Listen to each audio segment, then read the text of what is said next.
Farm Small, Farm Smart Daily is part of the Modern Grower Podcast Network.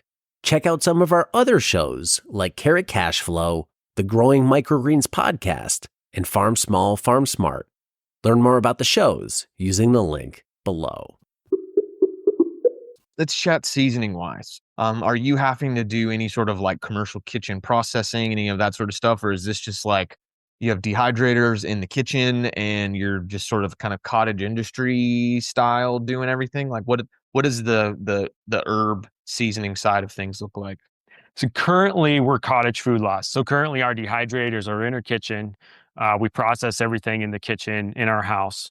Now in Michigan, we're not allowed to sell online under cottage food laws. We can sell direct to consumer at the farmer's market. I sell direct to a person. We can sell all our dried seasonings that way.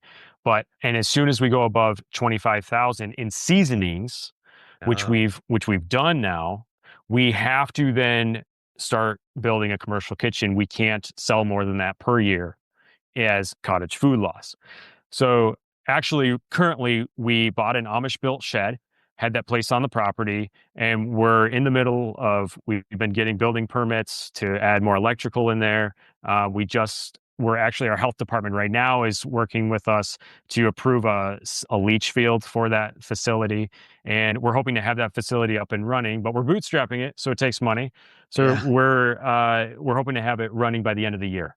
We were hoping to have it run by July, but it's just with everything happening now with the farmers markets and trying to get things going on the farm.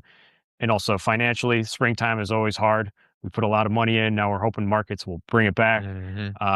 It's going to be at the end of the year, but that's where we're at. So we've done it all cottage food laws, but we're now at that level where we need to step up and go ahead and get that commercial kitchen facility finished. We wanted to go ahead and rent a commercial kitchen, but we talked to a food inspector, and at least here in Michigan, we have to dry all that food in a commercial kitchen. It takes us 48 hours to dry our garlic. Oh man. So think about renting a commercial kitchen for 48 hours just to dry your garlic. It doesn't financially make any sense.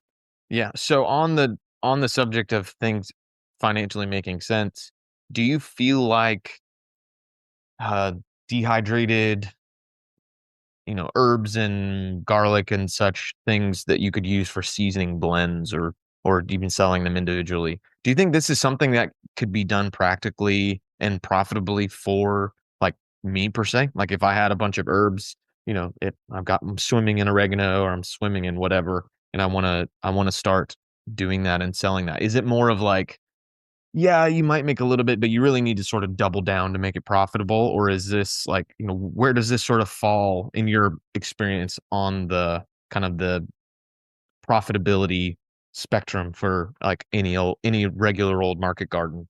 So I found at least what the consumer is really interested in is that I'm taking my own products, I'm taking my own garlic, my own herbs, I'm dehydrating them, and I'm giving them to you. I know exactly how they were grown. I know what fertilizer I use. I know I didn't put any, pesticides, herbicides on them.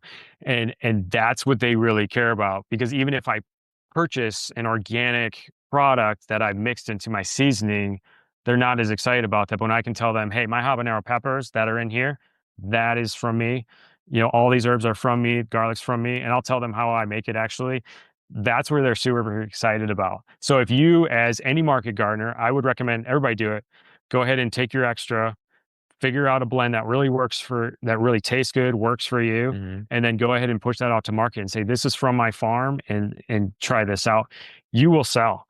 We sell at 4 different farmers markets, and we only have one that has dried seasonings, that sells dried seasonings. So it's also looking at your markets and saying, okay, are there other vendors selling dried seasonings here? And experimenting a little bit and seeing, because you might not have a huge market if there's 3 other seasoning vendors there. But you will find people will kind of gravitate to you when they know, hey, the majority of your ingredients, sure, you might have to source some, but the majority of your ingredients are grown right on your farm. And the flavor's better. It's fresher if you can do it right from your farm. Harvest your herbs early in the morning, get them ground up, dried. We dry our herbs. It's a little secret sauce. We dry our herbs with our salt at the same time. So the salt takes the oils of the herbs. And so our herb salt, people buy bottles and bottles, they stock up. It's because that salt took the oil of the herbs at the same time. So little secret sauce, do something like that and push that out to your market, and people will be interested for sure. Hey there. Want to spend less time pulling weeds? Check out Soil Shield by Modern Grower. It's the pre-cut landscape fabric solution to help you drastically reduce weed pressure. Just roll it out, staple it down, and plant. Then let it do the work for you. Say goodbye to endless weeding and hello to more free time. Plus, it's high quality, durable, and will last for years, saving you time and money in the long run.